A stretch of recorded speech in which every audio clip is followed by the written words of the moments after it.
Want to call to order the Andover City Planning Commission for October 20th. Let me get this mic over here. There we go. And roll call. We'll start from the right. Mike Warrington. Stephanie Gillespie. Brian Lindeback. Lynn Heath. Bill Schnauber.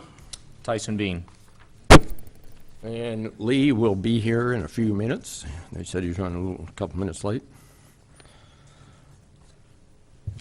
First item is approval of the minutes for the September 15th meeting.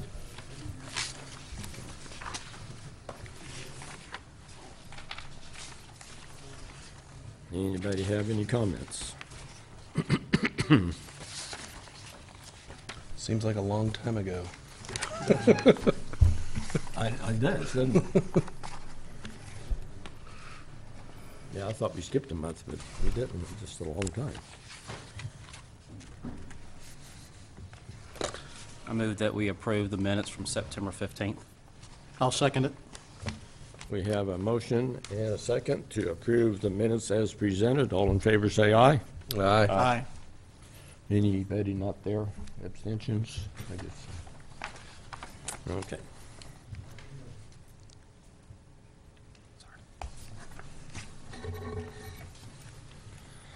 Ta-da. Other communications that came in. I went and got my package and moved the stuff around.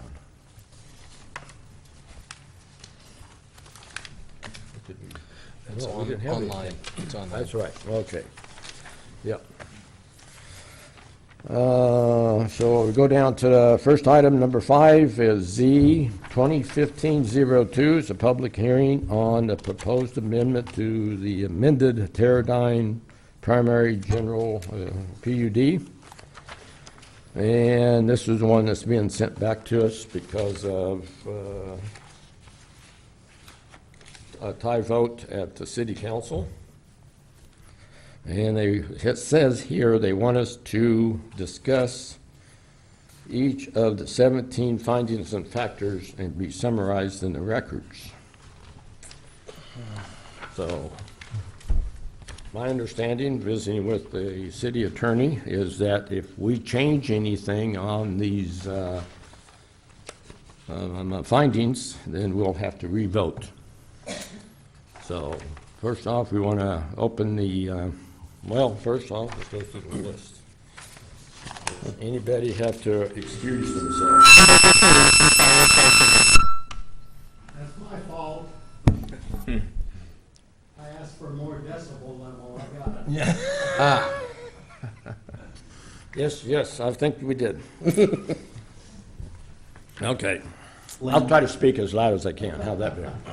Lynn, if you would, Andrew Kovar is here from our attorney's office, and he'd like to just kind of give you a synopsis of where you've been and where you're at now, what the city council's directive was to you when they returned this to the planning commission. Okay.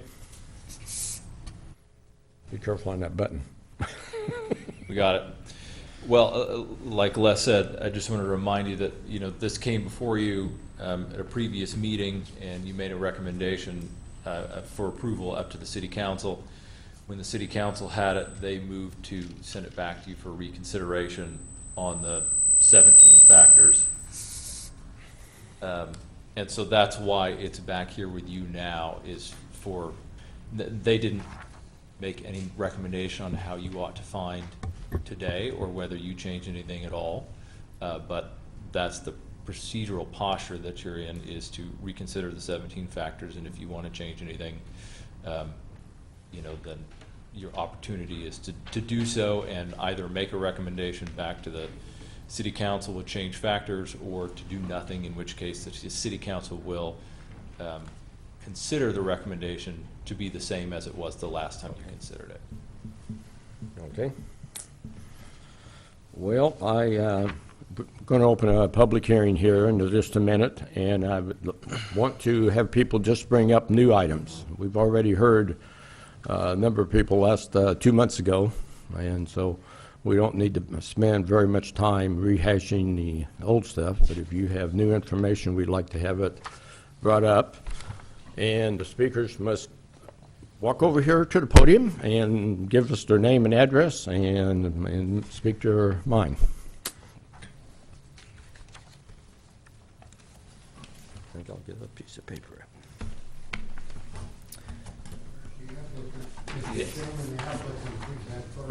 Oh, okay. I'm sorry. Pardon? Ma'am, I got out of order here. Okay. Go ahead and have your seat, and I'll let the applicant. We need to go through these two as well, don't we? Yeah, I asked if there's Okay. Yeah, okay, yeah, we'll do that. Good point. I missed that. I don't know, Mr. Chairman, Commissioners, Bob Kaplan is my name. I'm an attorney, and I was retained in this matter after the city council had asked you to send it back to consider the 17 factors. Council and I have a difference of opinion. I do not believe, and what I want to do, Lynn, I want the courtesy of being allowed, I want to make a record. I understand the decision you have made, and I abide by it, but I do want to make my record in the event that I need it. Yes. And I'm suggesting to you, for the purpose of making the record, that the remand that you received from the city council was a very limited remand to expand on the 17 factors and to submit such additional information in support of your decision as you wish to submit, and to look at those 17 factors again. I believe that that motion, in my opinion, negates holding a rehearing. I believe it negates revoting. You've already heard the case, you have already recommended approval of the case, and you've submitted your criteria. Now, if you look at Mr. Nelson's motion, what he said was, and I'll quote the motion verbatim, to return the zoning case 2015 to the October 20, 2015 Planning Commission meeting for specific information on each of the 17 factors and findings used to determine the recommendation to the council, and return them to the council at the October 27 meeting. That motion carried unanimously 6-0 and was supported even by those members of the council who were opposed to the amendment to the community unit plan.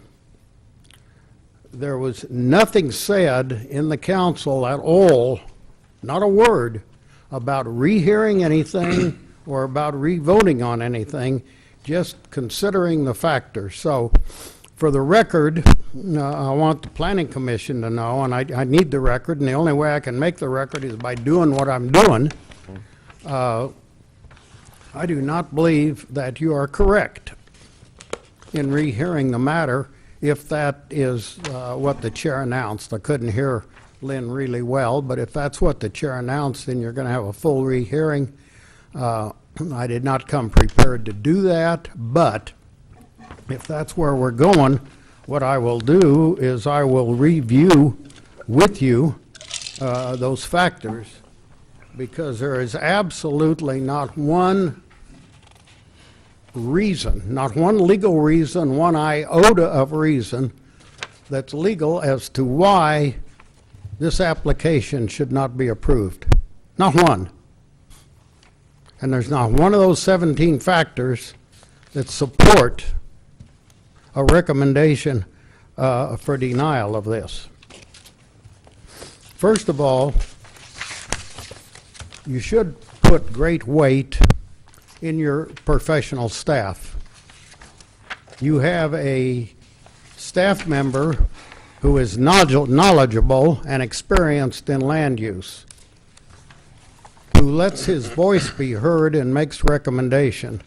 Mr. Mangus has stated specifically that he has no objection to it and knows of no objection to it, legally speaking. We're talking about developing a single-family dwelling in a single-family subdivision. There is no change of use here. There is no rezoning here.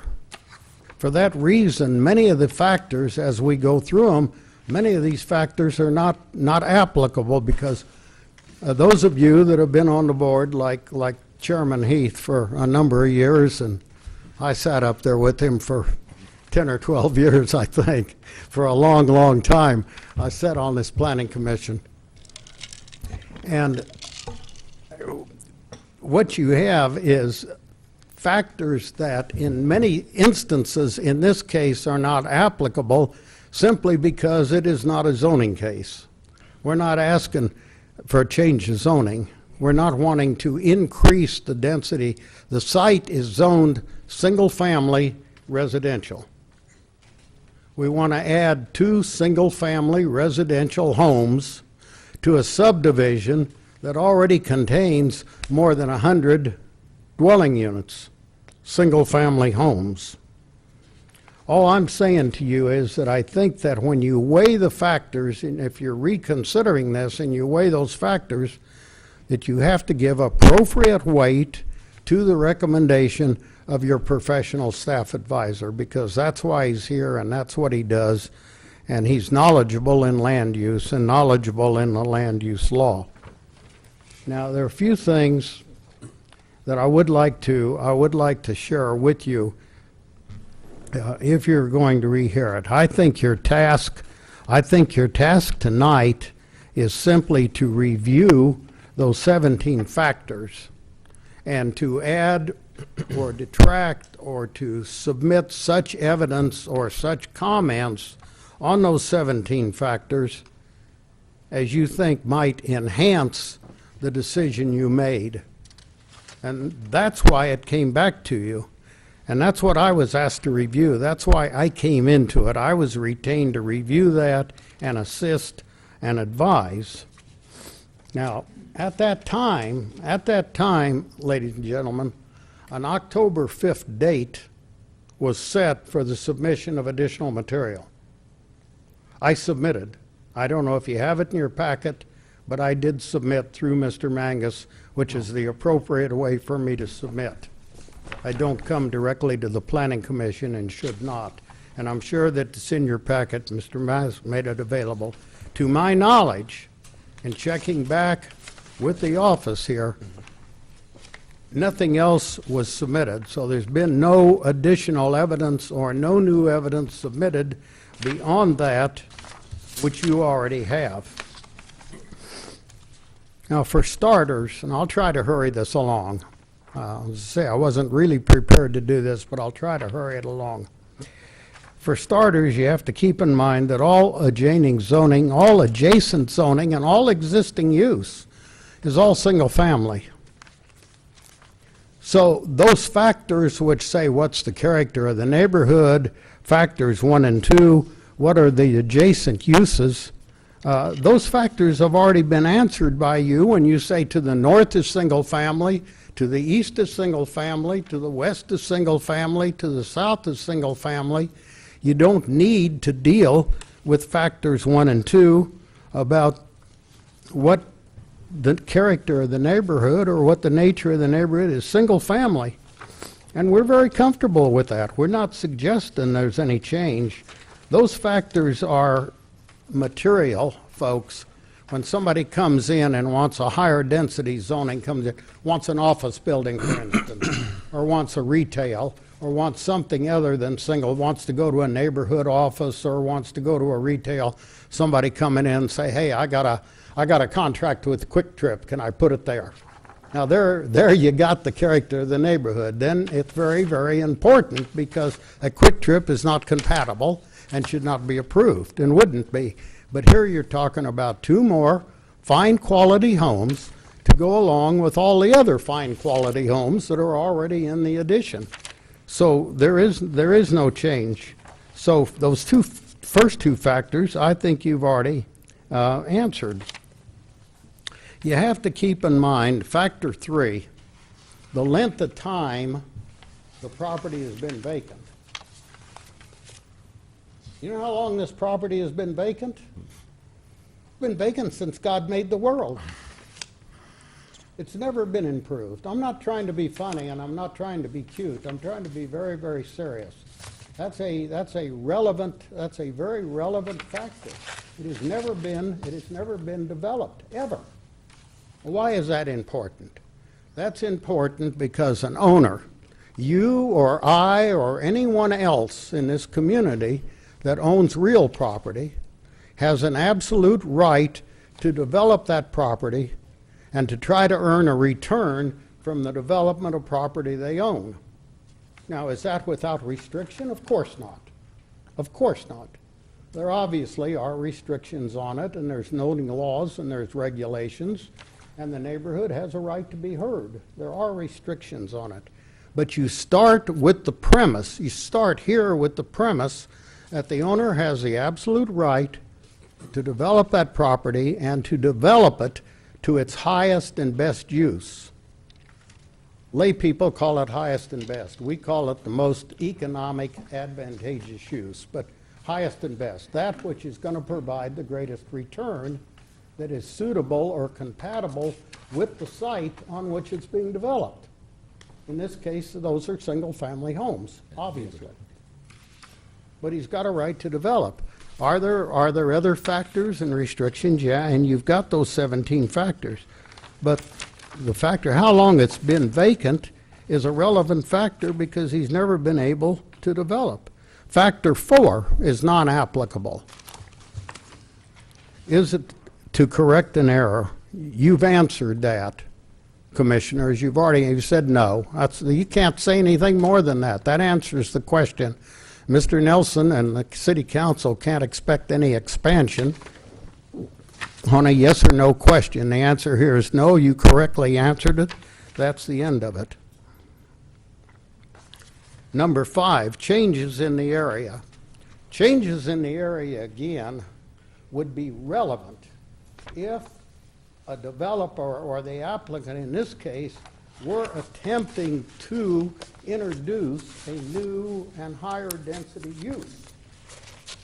If you come into a area and you want to do something that is different than the uses that exist in that area, then you are asked, are there changes in the area? Is that area, for instance, going from residential to commercial? Are the houses being demoed and are retail? You take East Central coming out to Andover, you go east of Hillside and get into Oliver. That used to be all residential. Now it's predominantly all commercial. That area has changed in character, and that's something that you consider if someone wanted to put a retail or commercial. That is not the case here. This area is and will be and remain residential, so changes in the area are only significant if you want to introduce another use. So that's not applicable, and you've answered it. Number 6, infrastructure. Again, another yes or no. There's not much you can do with that. You either have the infrastructure or you do not. We have utilities. We have the availability of sewer, water, electricity. That's what we need to do a single-family residence. How can you add to that? You've answered that question. You can't do anything more than what you've said. Would the property be replatted? Mr. Patton is suggesting 2 residential lots, each in the neighborhood of 3/4 of an acre. That's a replat. And that's something the engineers would do. That's a separate and distinct hearing. That's got nothing really to do with your duties tonight and to what you have to decide. But yeah, it'll be replatted. You get to screening. Screening necessary. What are you screening from? Screening one house from another? We're not going to build a screen wall between 100 houses, every 2 houses. There is no screening. Screening again is criteria that's applicable when you need to buffer one use from another. If I'm living next to the corner and my hypothetical Quick Trip is building a C-store on the corner, do I want it screened from my residence? You bet. I don't want the lights, I don't want the noise, and I don't want the traffic. There you have to screen. You screen between lighter uses and more dense uses. That's when you screen to protect the less dense use from the heaviest dense use. That's the purpose of screening. You have no screening here. They're going to build a couple of what they're suggesting, probably in the $400,000 range. That's going to be very compatible with what's there. There is no screening. You've answered that question. Yep. I agree with your conclusions and staff that number 9 is not applicable, and this is other land that's available. This is, Commissioners, this is a fill-in in an existing approved plan, existing approved community unit plan. And we're filling in the last 2 lots he wants to develop and build homes on. It makes no, we're not talking about any place else in the city or any other suitable land. Can he go into Wichita and build homes? Sure he could, but that's not applicable here. We're talking about Teradyne, and we're talking about the Teradyne plan, and this is a fill-in. Obviously, the ground that's there is no longer being used for a golf course. And not being used for a golf course, it's got a right to be used for its potential highest and best use, and that's single family. Unless there's some compelling reason that it not be, and there's nothing in the record, not only comparing, but nothing at all. Is the property subject to the uses? That's the next factor. 11, is the property subject, is it restricted to, can it be used as presently zoned? Of course. Again, that factor is a factor which is applicable in a zoning change. If I come in on these lots and I say I want to build an office building, I want to build a building for an accountant or a sales agent or some other professional, then you would ask, could it be used in its present zoning as residential? Because that would mitigate against approving it for a higher density use. That's not applicable here. We don't have it. We want to use it in its existing zoning use. So being suitable for the use to which it's restricted, absolutely, and that's the use in which we want to use it. I'm going to try to hurry along here. I'm sorry it's taken so long. Is the request consistent with the zoning district? You can't go any lighter. You can't go any lighter than we have. What's less dense than a single-family home? The only thing I can go to that's less dense is agriculture, and I've yet to meet a farmer that wants to make a living farming 1.5 acres. I don't have anything less dense than a single-family home. So there again, it's about 1.5 acres. We're at the bottom of the pole now with single family. It goes from there clear up to industrial, so we can't go any less. Comprehensive plan always seems to be important to a planning commission. What is the comprehensive plan? What is the suggested development plan for the city of Andover in this area? Residential. Yep. We're in compliance with the comprehensive plan. We're doing exactly what our predecessors on this planning commission and our predecessors on the council going many years ago thought this property was suitable for when they developed a comprehensive plan. I've been out here since 1972. It's not changed. So it is in compliance. It's in compliance with the comp plan. Now, you get to the tough one.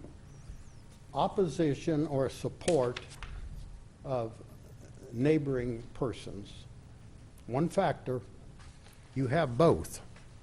You have both opposition. Reading the I wasn't here at the Planning Commission. I had to rely on the record because that's all I had. I read the minutes and I studied the record. You had people speak in favor of it. you had people speak in opposition to it. You get both sides of the equation, but not one individual, not one, that spoke in opposition could give you any legal basis for their opposition. I'm talking about reasons that would be recognized that are legal. Did people say I'm against it? They did. I'm not in favor of it.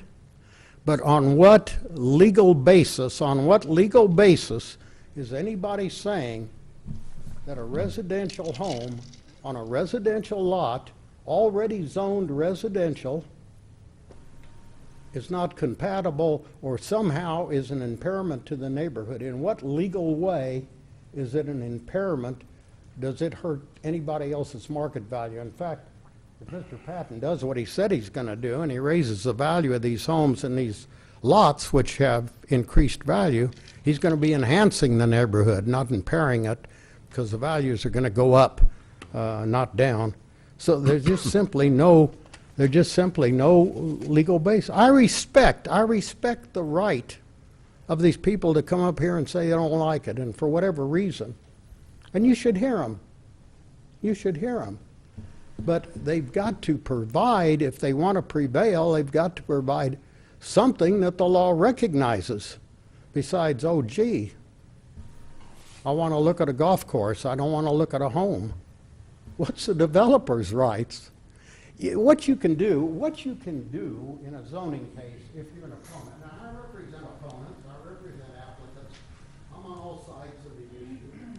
What you can do, you can argue against a proposed rezoning when that proposed rezoning involves something that is inappropriate in the area in which they want to place it. That's the purpose of the objection to the rezoning. If I came in here again with my Conoco C-store, I came in here with my office or something else, they could argue it's an inappropriate use and probably be successful in arguing that the use is inappropriate and it shouldn't go there. It should go in an area that's more appropriate to that use. But can they come in and say, he can't develop, he's bought this ground, he's paid for this ground, and now he can't use it? You can't do that. You can't tell him he can't develop. You can argue about what he's developing, if he was developing something other than what's already there, but he's developing single-family homes. What else do you want him to develop on that site? You just simply tell him. I get this all the time in cases. Neighbors say, well, we don't want it developed. Why? Well, our kids play there. We have baseball games there. We use it as a park. I said, hey, it's my client's ground. He can develop it. No, don't want him to develop it. Then we can't see the sunset across the street. I mean, you can argue in a rezoning, you can argue against uses, but you can't legitimately, you can't fairly argue no development at all, and that's what they're arguing here, no development. Leave it alone.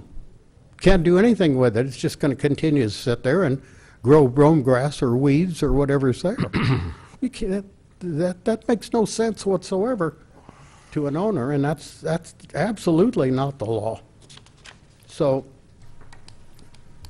you know, then you've got that catch-all, gain or loss to the neighborhood as opposed to the loss to the developer.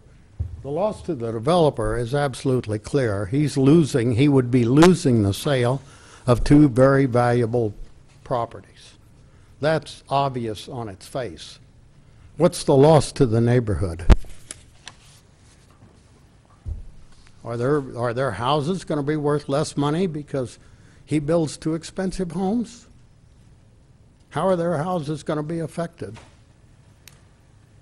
They don't like the view of looking at his house. Well, they bought into a subdivision that originally had 108 homes, and at the present time has 101 DUs, dwelling units permitted. So I've taken more than my share of time. I apologize for that, and I appreciate, Mr. Chairman, you're allowing me an extended time because you didn't have to. But I do want to tell you that I disagree with my very capable opponent over there. that you have to rehear this or you have to revote. I do not believe you do in this case because it was not, it's hard to use the word remand. It came back from the council, but it didn't come back with the usual remanding it to the Planning Commission for reconsideration. Nobody said that. He said he remanded it, and everybody approved it, remanded it for the purpose of getting additional information if you want to offer it. And I did offer some suggestions that I shared with Les, and they're in your package. So I've got two other gentlemen here on behalf of the applicant that would like to be heard briefly in whatever order, I don't know. Mr. Fox, or? I'll take questions if there are any. No, they got anything new to add?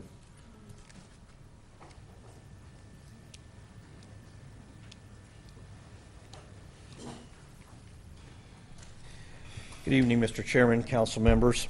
My name is Bill Fox. I'm the surveyor with Poe and Associates. I'm the one that prepared this plat. Just very briefly, the only change made to the plat since you saw it in July was the addition of Reserve C. Reserve C is located along the southern edge of the property. Reserve C is 25 feet wide, and the uses for Reserve C are irrigation, landscaping, entry monument, fence, and irrigation. Other than that, Reserve C will be left in its current natural state, and other than that, there were no other changes made to the plat. That was discussed, that they were looking at doing that. There were some Yes. comments on that when they were here. Yes, that was suggested to us. I presume those will be implemented on the final plat, Yes. because I don't see anything like that here. The reserve, Oh, I see it there, Yeah, yes. yeah, it's along that A south little, edge there. little tiny there. Well, no, it's up there on that picture. Labels, the text here. Okay, next one. Anybody else had a quick comment? We do need to keep moving along here, so let's bring up new items, please. My name's David Foster, landscape architect with Rice Foster Associates. And Dana, do you happen to have those exhibits that we submitted, or do they have those exhibits? Are they up on slides, or?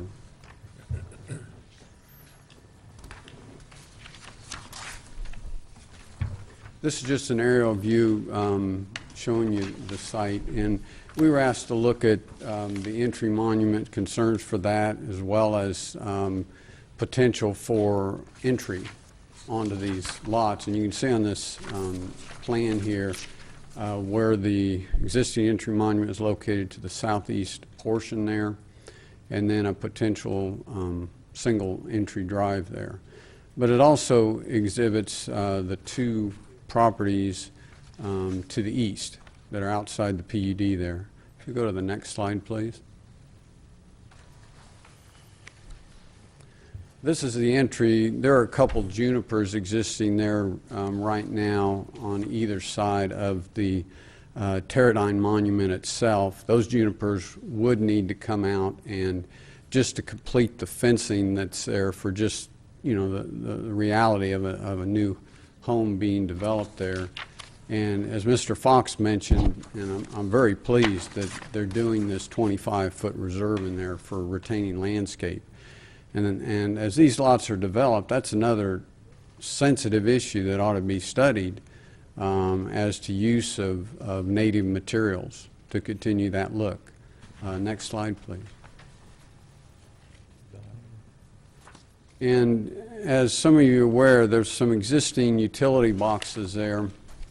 And the idea with this slide is to exhibit that a very sensitively placed approach onto the property or properties could be developed, and utilizing retaining of the existing features there. That is the pillars there, and then also some aesthetic enhancement with landscaping to come out away from the fence a little bit. And that could be done with more ornamental landscaping. However, in this exhibit, we're exhibiting more so the native feel of the current existing condition. And with that, I'll see if you have any questions. David, you don't expect to have any more than one drive, or is this just a representative of one drive and maybe there'd be a secondary drive? Or is there envisioned to have common access to both lots? At the time that we were preparing that, that was the thought at that time, and so I would ask for perhaps Mr. Patterson, just a single. Okay, single entry is the idea for the two lots. Okay, Thank you. thank you. Okay, we'll open up the public hearing now.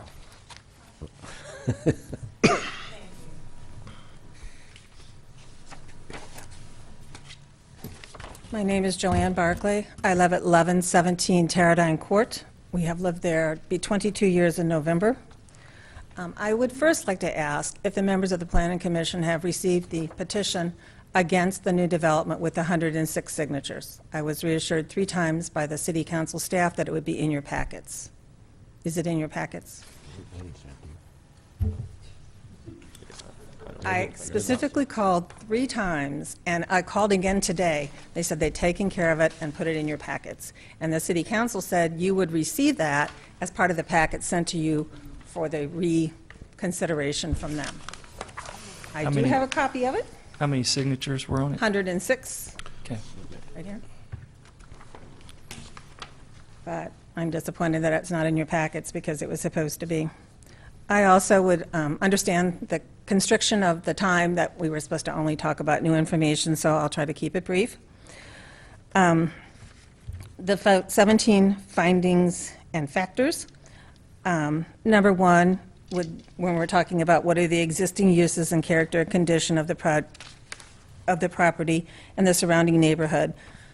Actually, the property that we're talking about is platted to be a golf course, residential, 30 years ago. While those in favor of this talk about the area being an unused portion of the golf course, those who oppose carving out a section of the course for residential lots believe that the integrity of the golf course includes this area. And like I said, this was platted 30 years ago. This is a Scottish golf course designed in open space and natural native grass is part of the beauty of the course.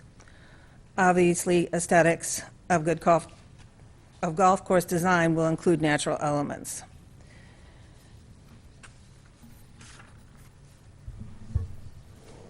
Number 2 is the current zoning of the subject property, and we have, in some of the official information, it has been referred to as a zoning change. So I'm not sure if that's the official term now, but it has been referred to as a zoning change. And we're asked, this has been undeveloped, so it would be taking it from the golf course designation that it has now to residential. And so that is a change. Number 3, I think, is a really significant one, and that's talking about the length of time that the subject property has remained undeveloped or vacant as zoned a factor in the consideration. And I think the time is significant. It's been Phase 1 of Teradyne was established and platted 25 years ago. There were areas west of the golf course designated for residential development and were added after that, and that was Teradyne 2 and Oxford Place, and now the new townhome phase that's going in on 159th Street. As all these areas were previously identified, anyone who had bought into Teradyne in the interim would have realized that those areas would be developed. I understand it's common for PUDs to be amended, but that is as the development is developing. Of course, Green Valley would ask for additional units as the developers were developing it, another 30 lots or whatever they do. But it's very unusual to consider a confined PUD that all of a sudden is adding residential lots 25 years later. Number 5, is the request caused by changed or changing conditions? There really is no change. Nothing has changed about the conditions there. There is no change in the area or the condition that would lead one to believe it's no longer suitable to be part of a golf course. The other ones that were significant would be, are suitable lands, vacant lands or buildings available or not available for development that currently has the same zoning as requested. Teradyne currently has, to the west of the club, an area zoned for residential development. It is, at this time, for a patio homes, townhome type development, but it certainly probably could be used for go from a higher density to a lower density. So that is available. It's on the east side of 159th Street, so it would meet the criteria of being in the city of Andover. That area is available and is currently sitting there.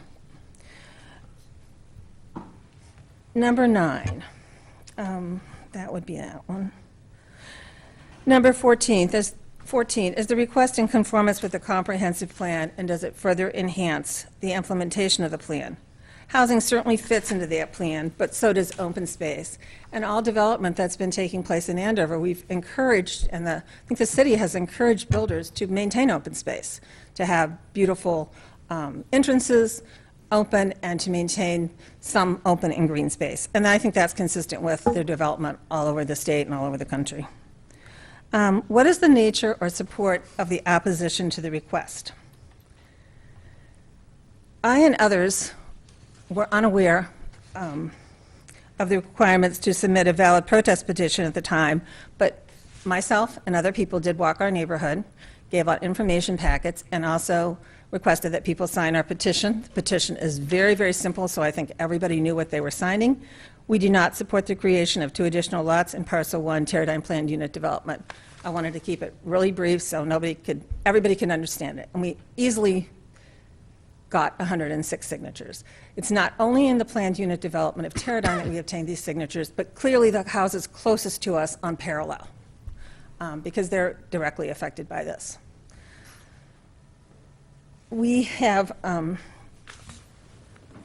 demonstrated in the Homeowners Association of Teradyne that we want to maintain this area, and we've protect the integrity of the golf course design, because the Homeowners Association of Teradyne has, since 1998, maintained what I believe you're talking about as this Reserve C. We've done the watering, we've done the planting, the mowing, the fertilizing, and it's been to over $100,000. It was $7,000 that we spent on this area in 2014 alone. So since 1998, $100,000 is a very realistic estimate. None of the past, present, or current owners of Teradyne have ever maintained that area. So the homeowners took it over in '98 just because it was not being maintained. So we've had no assurances from anyone that they're wanting to take it over or that they're going to spend the money to take it over. The other thing is that opposition to these 2 individual lots has been centered around the precedent that would set. If the golf course can begin to be carved up into residential lots, where do you stop that? And since we were assured that would be 101 residential lots, if we now go to 103, what is to stop any developer, this one or another one, from coming in and continuing to carve up the golf course for more residential lots? I don't. So, but I do want to, since Mr. Kaplan obviously talked about law, I am not a lawyer, but I do believe it's appropriate at this time to seek a protest petition. According to 2004 state statute 12-757, paragraph F, section 1, it talks about what the official information about a protest petition would be. There are 2 considerations to the protest petition, and one of them is it is within 14 days, and I'm reading from the statute, after the date of the conclusion of the public hearing pursuant to the public notification. So if this is a new hearing, then clearly the 14 days starts at the conclusion of this. If it's a continuation of the hearing, then the other one has never been concluded, and the 14 days starts at the conclusion. So I believe that it has to be one or the other. I think one of those conditions exists. This is either a new hearing, which would allow the 14 days, or it's a continuation and the meeting's never concluded, so that would allow for the 14 days. Although on my petition, and I did call the City Hall and request the people that would need to be, that were within the legal requirement to be notified, because that's how the state statute reads. There are 26 people on this list. 10 of these are on my petition.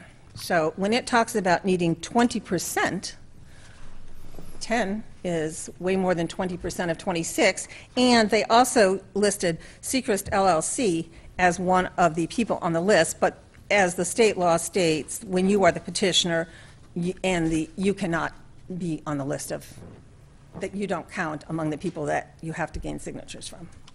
So I would like to have the opportunity to present the protest position. And as I was told by Mr. Detter, in writing and in voice conversations, that only new information would be allowed to be presented tonight, I'm concluding that this is the continuation of the meeting, and that I believe a protest petition would be appropriate at the conclusion of this. And I'm hoping I can make more copies of my petition, but I know that the city council all has copies, and this is not the original, because the city has the original copy, which they said when I gave it to them that they would have to keep. So that is available, I'm sure, for you. Does anyone have any questions? Thank you. Yes, but you know. Anyone else want to, go ahead, sir. Just like number the pages. These aren't numbered, so only the one that's numbered is. My name is LaRue Gillespie. I live at 1123 Teradyne Court, and no, I am not within 5 generations any relation to Stephanie, so there's no harm, no foul there. And I want to agree with both of my esteemed colleagues before here. I think the lawyer did a wonderful job of summarizing things, and I think he's right with his beginning comment there about what the city council asked you to do.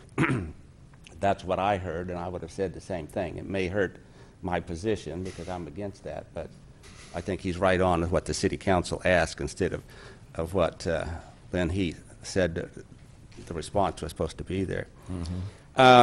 Just a couple of comments about comments made today by my esteemed gentleman friend over here, which I think are not true. He talked about the only thing around nearby on the golf course were housing units. There's a business unit, there's a bank immediately close to it. It's just it's immaterial to that, but his comments weren't entirely truthful there, and not that he meant it to be anything other than that there.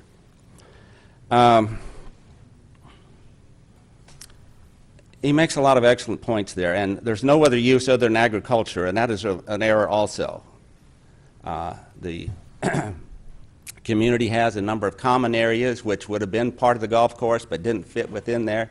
So there are blank areas for people to play. It's not called a park, it's just common area and part of the community. And that's eligible to be used in that way also. And yes, he could try and sell that to, he has not approached the community there to say, hey, could we leave it like it is and you guys buy that? Hasn't been tried. Don't know what it would cost. Some people would say yes, the community might do that. I don't know, but the comment the only other use would be agriculture would be totally erroneous too. So there is other applications of the land, if you will. And I was confused, and I'm a new guy and not familiar with planning commissions or the city, but is the golf course defined as single housing unit? I'm asking. R2, single family, So the golf course is? so we were told. Okay. And one other area, hey, there is no other use out there that's wasted land. There's a lot of rough area in there, and that's not called wasted land for a golf course. Rough is not wasted land. It's part of the design of golf course, and that's what that is right now. It was designed that way to be part of the rough, if you will. But again, I think both individuals have made some excellent points for you to consider. Thank you. Anyone else? Wanting to keep it short. All right. Thank you very much. We'll close the public hearing and do our business up here. If we have any questions, oh yeah, what? Yes, we'll get to that.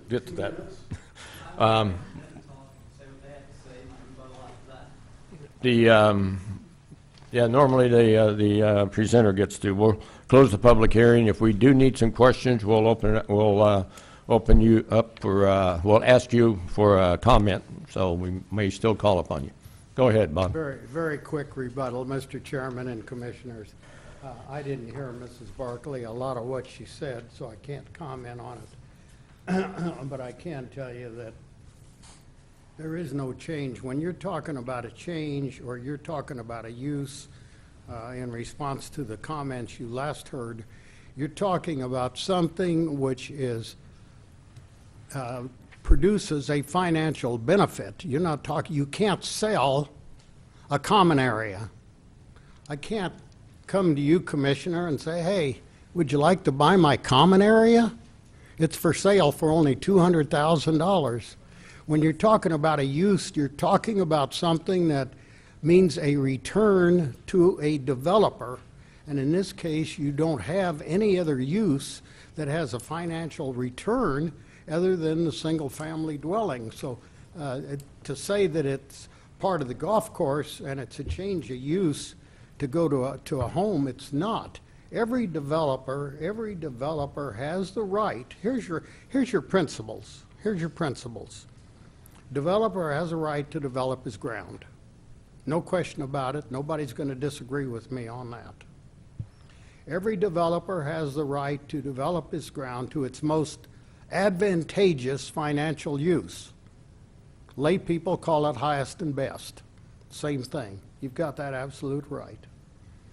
The restriction comes into play when using the property to its highest and best use impairs the value of somebody else's property. That's what you can't do.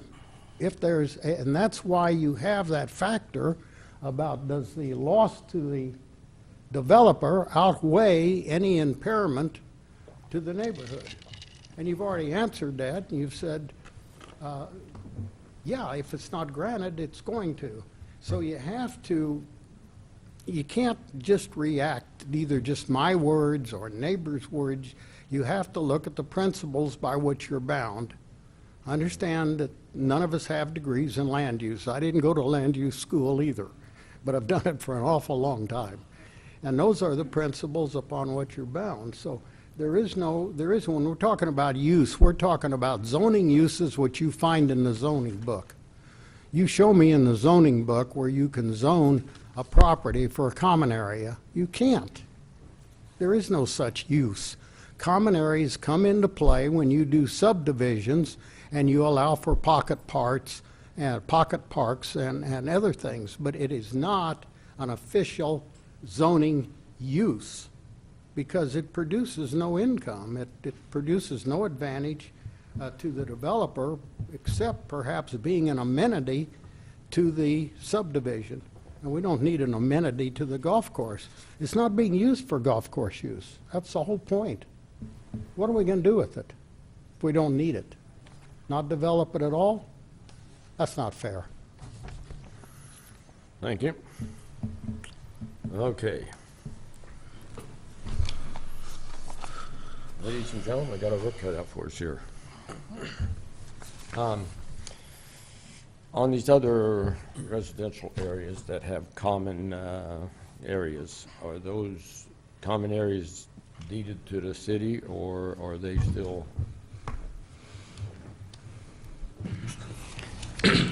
Typically, those, what we call common areas, are reserves, as you saw on this preliminary sketch that was up on the screen. In most subdivisions, they're owned by a homeowners association, and they have a specific set of uses that were assigned to them by the developer. Okay. Landscaping, screening, fencing, playground, whatever. But that developer set that aside and said, I'm only going to use this parcel for these common good. In this case, the property that we're talking about is part of the lot, and Mike asked me about this before the meeting, is the land that's the subject of this property tonight a reserve, or is it a part of a platted lot? When Teradyne was platted back in the 80s, the golf course was platted as 2 lots because, you know, the street winds through the course and actually bisects it over there near the clubhouse. So the golf course itself is on 2 lot and block platted lots. Okay. All right. Any comments from the panel here? So public hearing's closed, correct? Yes. Okay. I have a few. Okay. Of the 106 signatures that were signed, how many of those are lot owners? Is there 54? I mean, how many lot owners of? I think there are some where couples wanted to sign. I didn't stop anybody from signing. The majority of them definitely are individual lots. I mean, in Terradine and some up on Parallel. And they're not, because when you actually, when I got the list that is part of that they said were legally required to be notified, many of them are up on Parallel, probably more of them that are in Terradine. So this petition encompasses both. Okay. We just tried to get the ones that were the closest to it. Some of them are, both people signed, and some just one person, each home. I think I counted them once, and there's maybe 70 individual homes. But I'm not positive on that. Okay.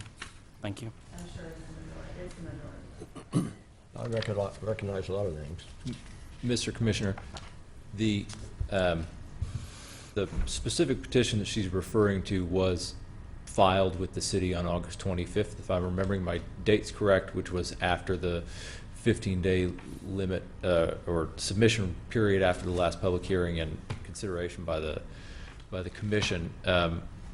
So a determination of who has signed the petition versus who is in the notification period, notification area, or the actual affected area hasn't been done by the city. Okay. My question goes a little higher level. What's the legal standing to kick this back to the Planning Commission and what's the KSAs and case law state about this? Well, since it's already been voted on and, yeas and nays. That's where Bob and I have a difference of opinion, but the statute specifically says that in this case, now that the city council has sent it back to you, the statute calls it for reconsideration. It gives you very specific guidelines about your options. It says that you can submit your recommendation as you did the first time, meaning the same recommendation to approve together with the same findings of fact of the 17 factors. So that's no change. You can make a new recommendation also to approve, but with some kind of changed or clarified findings of fact on the 17 factors. And that's just a determination for you to make. If there's something in those 17 factors that has changed to the extent that you want to make a recommendation now to decline, you can make that recommendation to the city council. Final option you have is you can do nothing. If you do nothing, the statute says that the city council will consider that a resubmission of the original recommendation. Other than that, the legal basis upon which you make your determination are the same 17 factors as we've all been discussing here tonight and as were determined in the last meeting, frankly. So if I'm hearing you correctly, we need to decide if we want to hear it again or just say keep it the same. That could be one way of putting it, sure. Okay.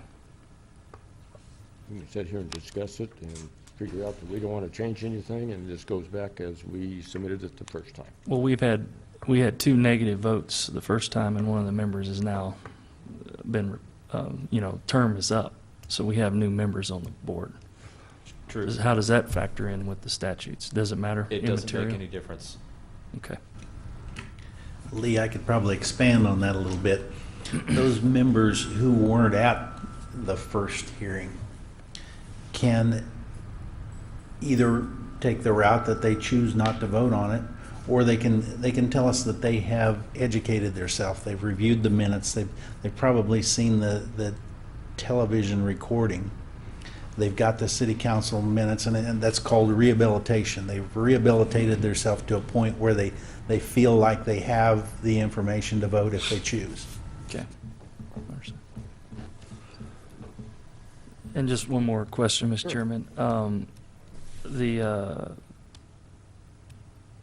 just to clarify, the original PUD was 101 lots, correct, houses? And if that's correct, we would be adding 103, adding two additional. How, in the history of Andover, PUDs, after it has been completed, have been amended? You know, this is 10 years after this, or however many years since this subdivision's been completed, and now we're coming in and changing the deal, which was my, you know. I can probably answer that for you. The original PUD, as one of the speakers stated, had 108 dwelling units Okay. on this particular parcel, which is the golf course and the first addition at Teradyne. Back in 2006 or thereabout, there was an amendment of the PUD to change the number of dwelling units and the particular uses of a parcel of land that was adjacent to the west of the clubhouse. In that amendment,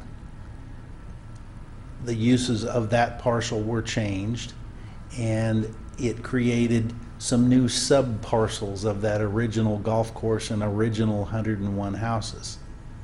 And in the parcel description, they placed a limitation on 101 dwelling units in what was the remainder of the golf course and the first subdivision, and that's what we're here tonight to discuss, is that cap was put on in 2006 after the original PUD back in 1986 or whenever it was allowed 108. But as the PUD stands today, it's limited to 101 dwelling units. And your question about amendments to PUDs, probably my classic example there is the Green Valley PUD. It was originally filed in 1980. The last time I counted, there were 27 amendments on the books to that PUD. But it's still being developed, correct? As is Green Teradyne. Teradyne is not finished yet. But this There area, there Teradyne, is still. a townhouse development in construction as we speak, and another parcel adjacent to that that is yet to be developed. So to say that it's done and closed, Well, let me world is never rephrase. done and closed. Is this a phase that's been done and closed, where this is in question? You know, like I live in Crescent Lakes, there's phase one, that's been closed and it's done. You don't go changing the deal. So is this area, this phase, been closed for years that these folks are in question about? She's shaking her head, yes. And that's the point she was trying to make. well, it's interesting that we think it's been done and closed, but it was originally platted back in 86 era. 1986. Right, But then it was reopened in 2006. right, right, Life is fluid. right. That's why we're in this amendment public hearing. Les, I might share another example that's of a recent, you think tall grass has been developed and completed for umpteen years since the early 90s. Well, I mean, there's a new development going on right now near the clubhouse at Tallgrass, so it's not unheard of to amend CUPs or PUDs to make revisions as needed as the market demands. And I think what I'm seeing today is there's a change in the market demand. There's a use that's available. And I think that it's, we're talking semantics of adding, in my opinion, of adding 2 additional parcels on a PUD. That's 100, I mean, we're not even talking a 1% change hardly. So, When this was platted, what was the intent of this area? Is it labeled as anything on the original plat? Craig, if you could put that up on the screen. Mike asked me before the meeting to have a copy of the plat of this parcel.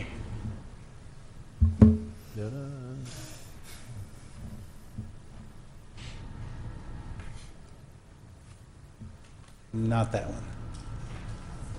The PDF that I sent over to you just before the meeting, Craig.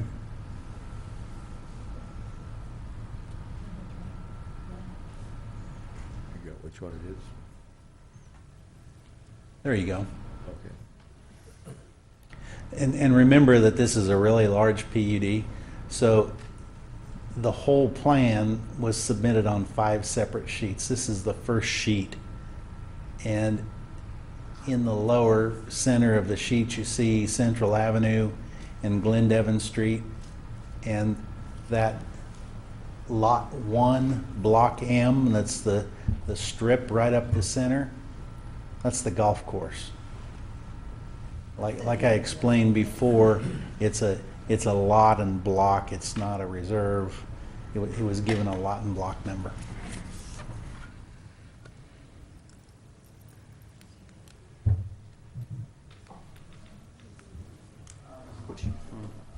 I can't see where he's, does that one work? Are we going to have a public hearing? Did it work hand it in, so you can... We got to hear the case.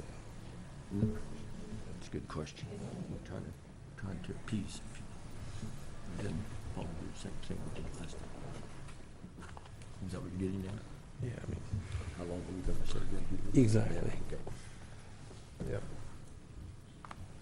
In 2006, when you guys talked about re-amending, what property on that map are you guys talking about? Oh, let's go back to the drawing boards with, is it that southwest corner? Or, I mean, it's part of that map we're talking about where we said, hey, we're going to change. I don't know where, I'm not sure where this is leading us, and I'm not sure it's that relevant, and we do have other things to do tonight. Does anyone have something to add that, oh, I know, all through this time, we talked about how many owners have owned this and been involved with the changes and all that. Is it every change been a different owner, or?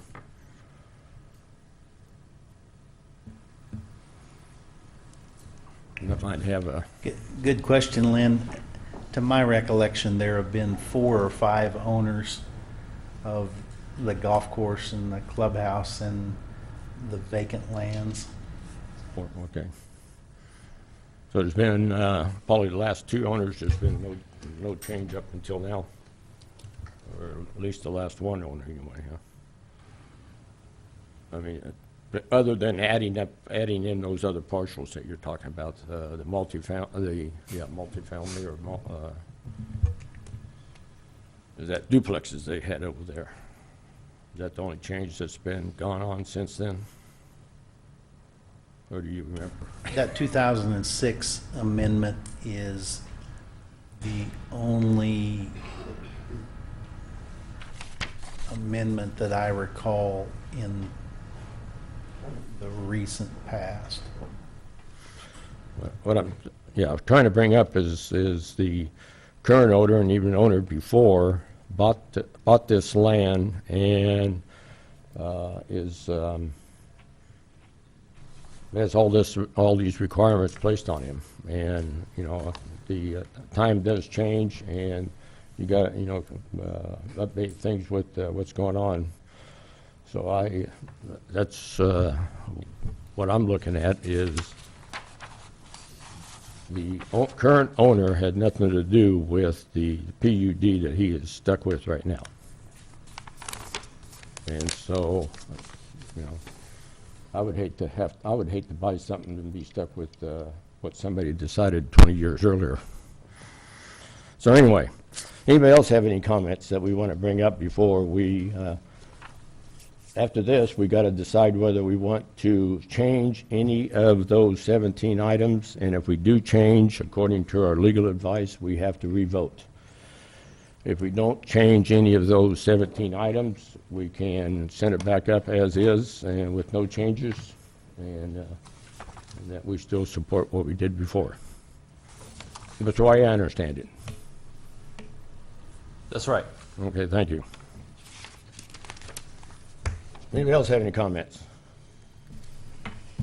Okay, are there any of these items that we want to look at and change and then re-vote on this situation? Do we have Can you give us a couple minutes to review them again after we've heard all this testimony? Yeah, yeah. Well, this doesn't, oh, okay. Doesn't have our comments in there, though. No, that's the problem. Yeah.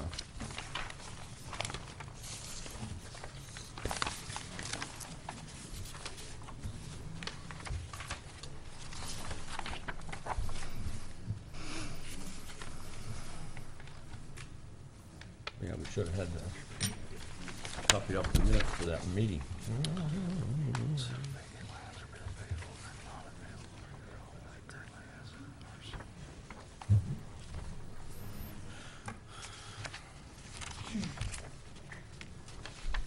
I mean, this functionally is what we decided here. Well, when we, this, Yeah, this, that's right. this five different Yeah, that's what I'm trying to find it. Yeah, right here. Oh, okay, there we go. I have, I did the Number same 9 thing. doesn't even have an answer on it. Lost in all the paperwork. Yeah. These don't even So have these, an I answer mean, on these 9 are, and these 10. are where we've been. That's one, The so staff. Reading that wrong, Bill? They don't have no answer on there. We're looking, 9 and 10 don't even have answers on them. But it wasn't, it's not applicable because it was a. this one doesn't have any answers on it. Oh, That's but, what they, and they weren't. well, why wouldn't 9 though be, since there's other developments, since it's not done, Teradyne. I think if we wanted to, we could clarify, we could run through items 1 through 17 to clarify our intentions Okay. without re-voting on it necessarily. change anything. No, our legal advice. We should have our dang notes then. Well, they got some sparing notes, but not many. Should we just, you want to go through the findings again and determine if we still agree with what we did before? Anybody have a? Or do you want to just, or do you want? Did you want to go through these findings As again is. and determine what we decided before is still current? As a group? Yes. Okay. What? Or you can just have a motion to say, let it stand as it, and vote on that. That's what we're playing with, trying to figure out if there's something that we need to change. That first, and if there is. Okay. If we have a, 'Cause if it- all right. Somebody make a motion. Go ahead. Just deny it. What we're gonna do is someone's gonna make a motion that we maintain what we submitted before. Does that sound reasonable and everybody,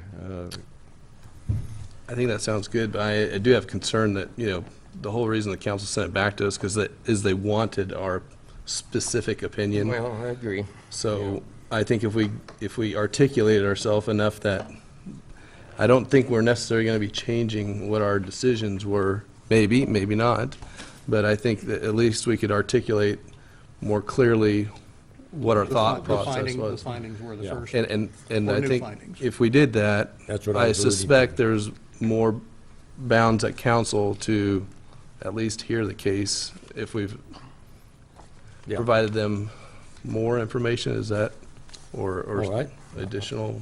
I just have one comment that, before we get to that, was the reason why I asked you for that plat was because I wanted to see if it said landscape or open space or green space in that area, and it doesn't. That's, and a lot of plats do that. Yeah. As the one that we see right here, shows green space on there, or a reserve C, and they've said it out loud as well. But it's hard to deny when it doesn't say it on the original plat. Should we go quickly through these and add extra comments and then revote? Make a motion to revote? Okay. First point is the same thing. We talked about the existing use, and 2 or 3 people mentioned that tonight. We got residential all the way around, R1 to the south and R2 on the other 3 directions, and to the west is the golf course. So, keeping track of all this. Okay, what is the current zoning? We just went through that. 1 and 2 we just covered. 3, is the length of time that the subject property has remained undeveloped or vacant as zoned a factor in the consideration. And we said no before. Does anyone have any considerations on changing that? Well, I've heard a lot of testimony that it's That- been sitting and they want to make money with it. Well, one side wants to make money, and the other one said it's been sitting for 20, close to 20 years like that, and they want to leave it like it is. Mm-hmm. So, that's what we're here considering, these items. So, so I guess the question is, we said no, but is the length of time that the subject property has remained undeveloped or vacant as zoned a factor in the consideration? I have a tough time saying anything but no. Anybody else have any? I think the key thing is the length of time. I don't know that the length of time has anything to do with it. I think it Just has vacant. more to do with the market demand. If there's, Yeah. you know, it's not the time that it's been vacant. So I still think no is appropriate. Okay. Well, the residents, they're perceived over those years is that it's going to remain vacant. So that's the only factor you could say that would have a play in it. So we'll leave it as no, unless somebody else has a real heartburn, okay? Was there anything ever in writing saying that that area would be left open? Not that I know, no, not open. No, I don't think It's any part of covenant. it. Space, green space? It's, but it's zoned R2, just like the rest of the golf course. Les, did you perchance see any title work for the property? I mean, there's no covenant that was on the property, to answer his question. We're not aware of any covenant. Okay. Okay. Would the request correct an error in the application of these regulations? And I still No. think no. Speak up if you want to comment. Is the request caused by change or changing conditions in the area of the subject property? And if so, what is the nature and significance of such change and changing conditions? Well, one of the changing conditions is the request for fairly high dollar housing. I mean,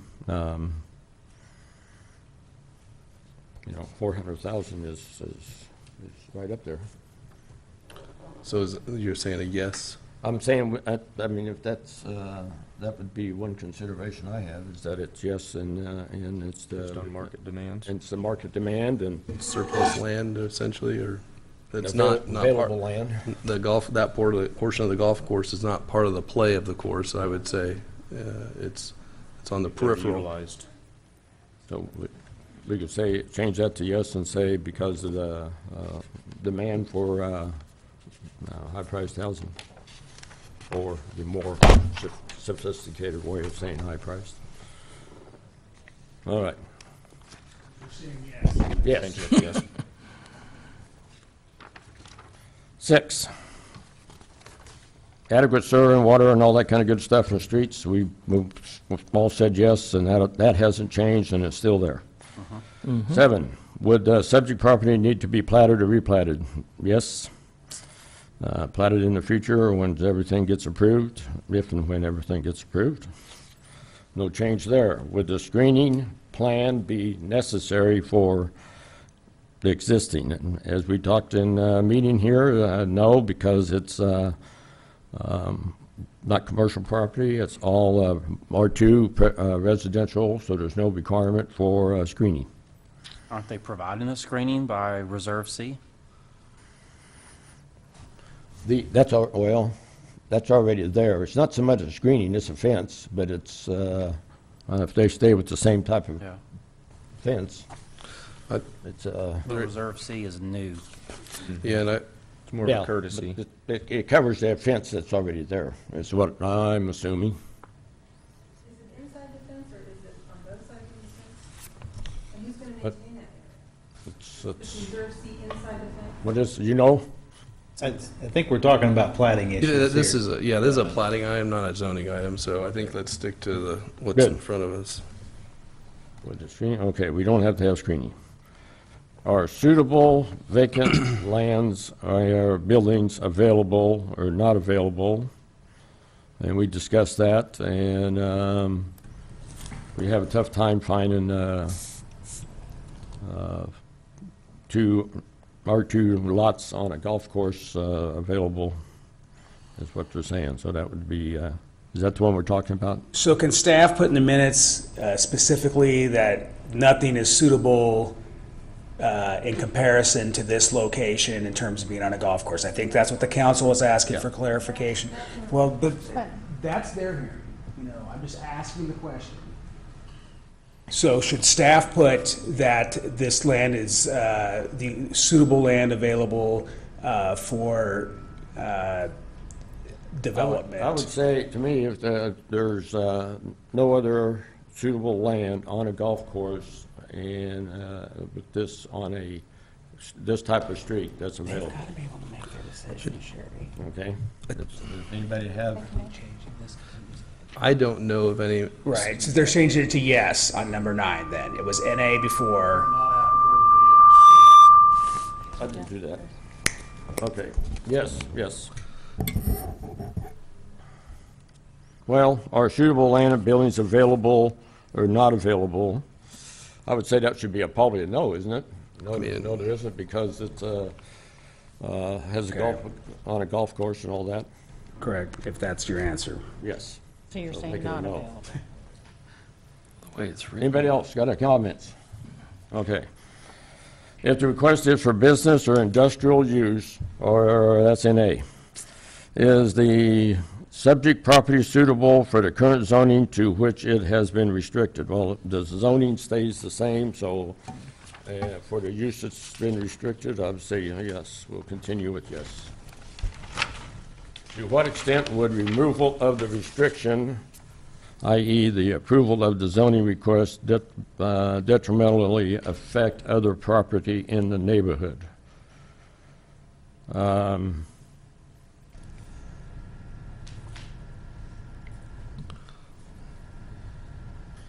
The protests that we've heard are for visual, is Yeah. from many of the letters that I read here. Yes, it's So not. that's what I'm, It's not something that is going to lower the value of their Correct. residential rent. It's just that they won't be able to see as well as they want it to. Is that what you all? I would agree. I mean, that's what I read in the letters. So, we can add those comments, but that's,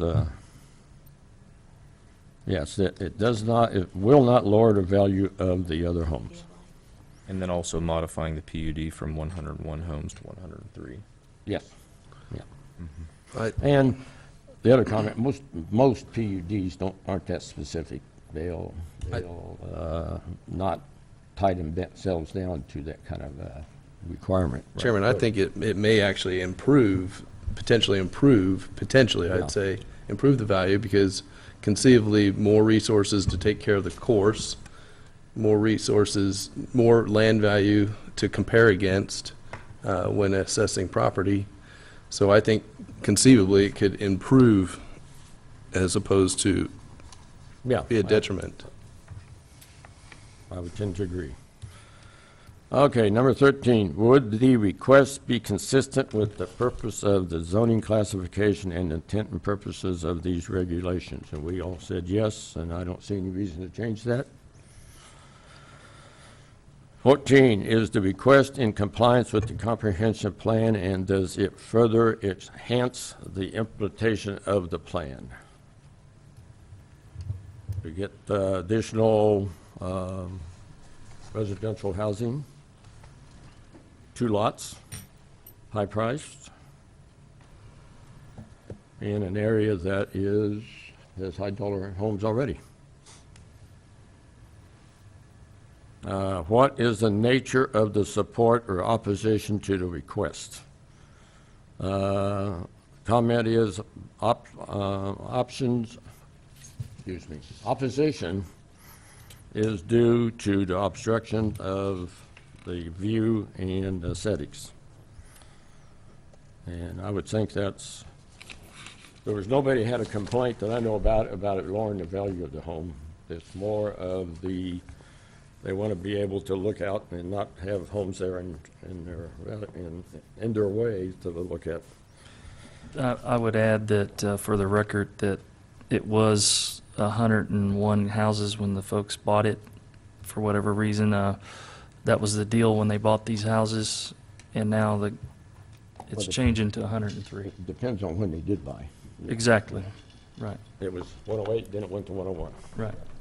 But we need to well document that so the city council understands that is a major hinge point for a lot of the folks. Yeah. Because that is the Yep. deal, and when you sign a deal, you expect them to stick with it. And you even said a while ago that that's unusual for a PUD to have that specific. Okay, exactly. So why was it that specific on these house numbers? Good point. So, Okay. Are there any informational materials or recommendations available from knowledgeable persons or experts from which would be helpful in this evaluation? We have heard a lot of information. yeah. I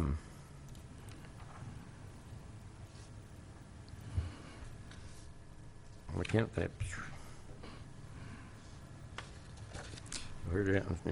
It's both, it's kind of like when we did the housing down on Harry.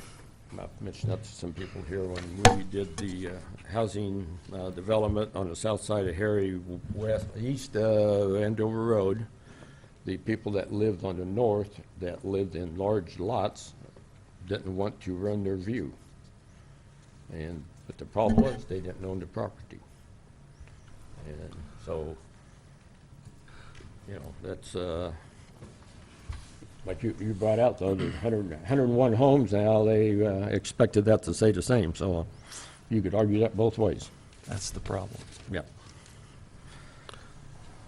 Any comments?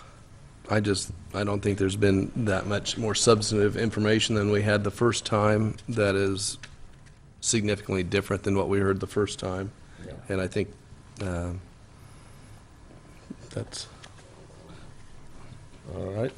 By comparison, does the relative gain to the public, health, safety, general welfare outweigh the loss in property value or hardship posed upon the applicant by not approving this request? And that's a tough one because, like I was saying, the property value will probably increase in value because of this. They will lose visual aesthetics. But I don't, I still think our answer to that question is no. Anybody else have anything they want to add to that? I don't think we have anything to change that on.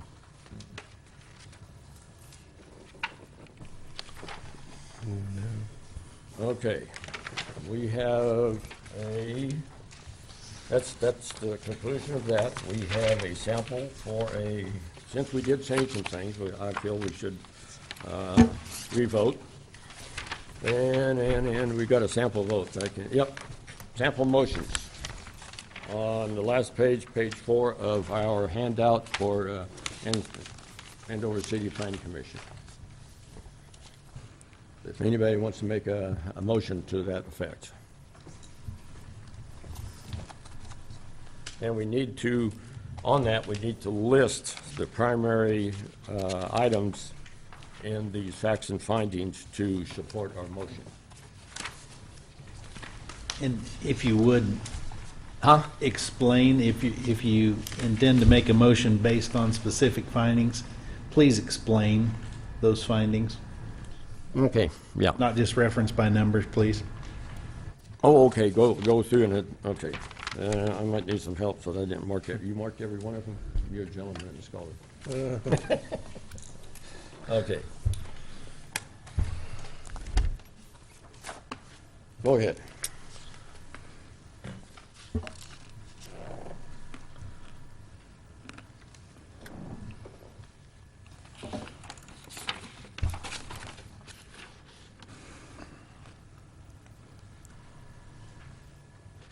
looking over the list. Mm-hmm. Yeah.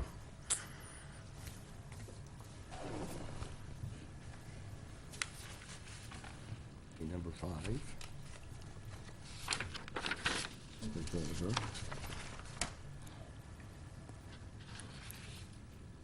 Number 9. Okay, sure. Quick answer to that. Mm-hmm. And there's another one. I think those. Just those two?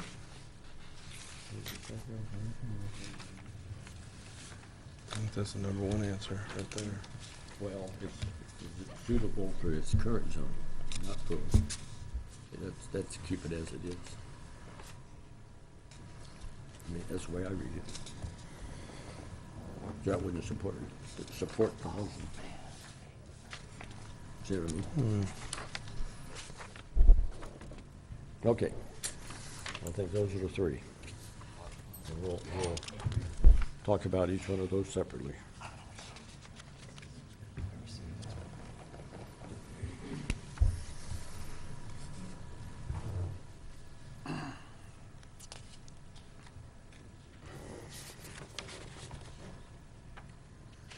Yep.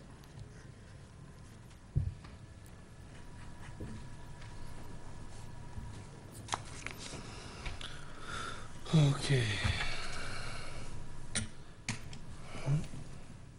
I have a motion. Having considered the factors and findings of items 1 through 17 that we've reviewed, I find that item number 5, the request caused by the change in changing conditions, the subject property, and if so, what is the nature of the significance of such change? And I think we've determined there's a marketable change in the surroundings that would justify the addition of 2 additional lots. In that price range. Pardon me? In that price range. Yeah, certainly. I think that there's also not, on item 9, are there suitable vacant lands for buildings available or not available for development that currently have the same zoning as requested? I think there aren't similar lands available nearby, which supports this change in adding 2 additional lots to the development.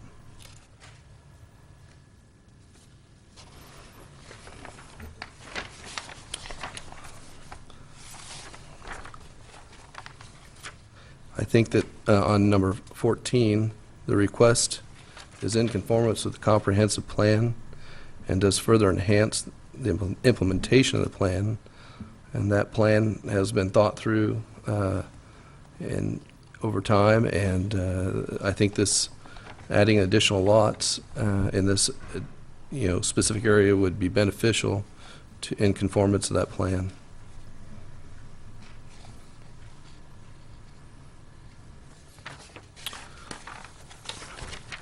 Therefore, having considered the evidence at the hearing and the factors that we evaluate the application, I, Brian Lindeback, move that we recommend the governing body that case number Z 2015-02 be approved for the proposed amendment to the amended Teradyne preliminary general planned unit development plan. You need a second. I second the motion. Okay, we have a motion and a second to reapprove this amendment with some changes. And all in favor say aye. Aye. Aye. Or shall we hold our hands? Let's hold up your right hand if you approve. Okay. And those who disapprove. Okay, thank you. And 6 to 1. Thank you all. Mr. Chairman, can we request a quick 10-minute break? Okay, that sounds good. I'll do too. Let's take a 10-minute break. Second. And this case will be heard by the city council at their October mic. 27th meeting. Okay.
Thank you.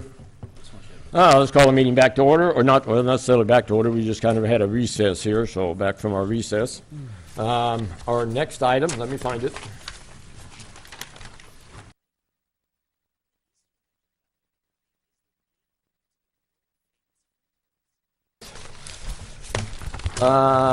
Z 2015-03, public hearing on proposed amendment to the Green Valley Greens PUD plan. The applicant desires